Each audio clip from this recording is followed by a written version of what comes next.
कल एक बहुत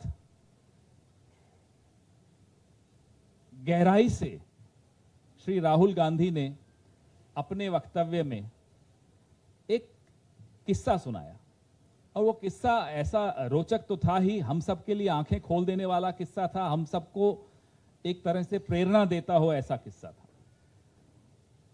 उन्होंने बताया कि उन्होंने खड़गे साहब से पूछा कि खड़गे साहब, आपने कांग्रेस को ही क्यों चुना? जब आप एक नौजवान थे, आपने कांग्रेस पार्टी का दामन क्यों थामा? और भी कई ऑप्शंस थे उस वक्त। तो खड़गे साहब ने जो जवाब दिया कि नौजवान था मैं, और जो मुझे लगा उस वक्त, पूरी कांग्रेस इंदिरा जी के खिलाफ, पूरी कांग्रेस छोड़कर कांग्रेस ओ में चली गई थी, क्योंकि जो इंदिरा जी ने सुधार लाने की चेष्टा की थी, उसके रिएक्शन में जो हुआ था, तो खड़गे साहब को लगा कि गरीब की बात, पिछड़ों की बात, शोषितों की बात सिर्फ कांग्रेस ही कर सकती है, और एक इंस्टिंक्टिवली लगा उनको, और उन्होंने कांग्रेस ज्वाइन की।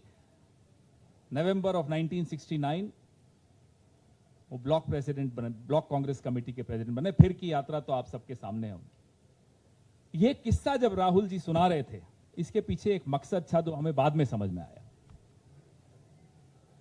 राहुल जी ने हम सबको बड़े स्पष्ट तौर पे पूछा कि विचारधारा की स्पष्टता आपके दिमाग में है या नहीं है? Congress party organisation based party नहीं है, ये राहुल जी के शब्द थे। कांग्रेस पार्टी एक मूवमेंट है जिसके पास एक ऑर्गेनाइजेशन भी है। The movement drives the organisation, it is not the organisation which drives the movement. That's the fundamental difference between the Congress party and other parties in India. Movement Rahul ji के शब्दों में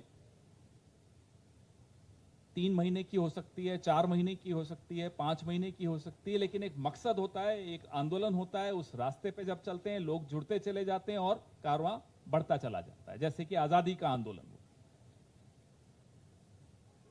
भारत जोड़ो यात्रा राहुल जी का एक ऐसा प्रयास था कि कांग्रेस को फिर से अपने आंदोलन की जड़ों में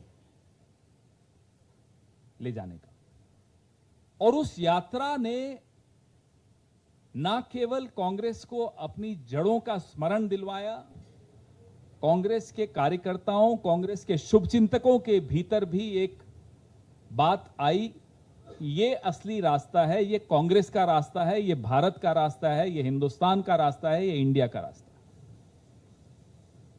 तो वो प्रयास जो भारत जोड़ो यात्रा का है, मैं उसको था नहीं बोलता क्योंकि जारी है, वो कांग्रेस को फिर से आंदोलन के रास्ते पर लाने के लिए था।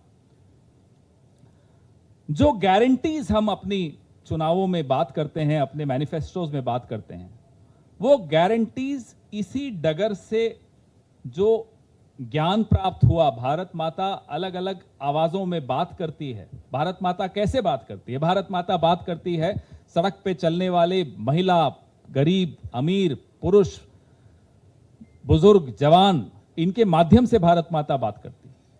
तो भारत जोड़ो यात्रा के दौरान जो भारत माता की आवाज सुनाई दी, उस आवाज पर आधारित हमारी गारंटीज होती हैं, जो कर्नाटका में आपने देखा और उसका नतीजा भी आपने देखा। तेलंगाना में भी जो आप देखने वाले हैं वही देखने वाले हैं।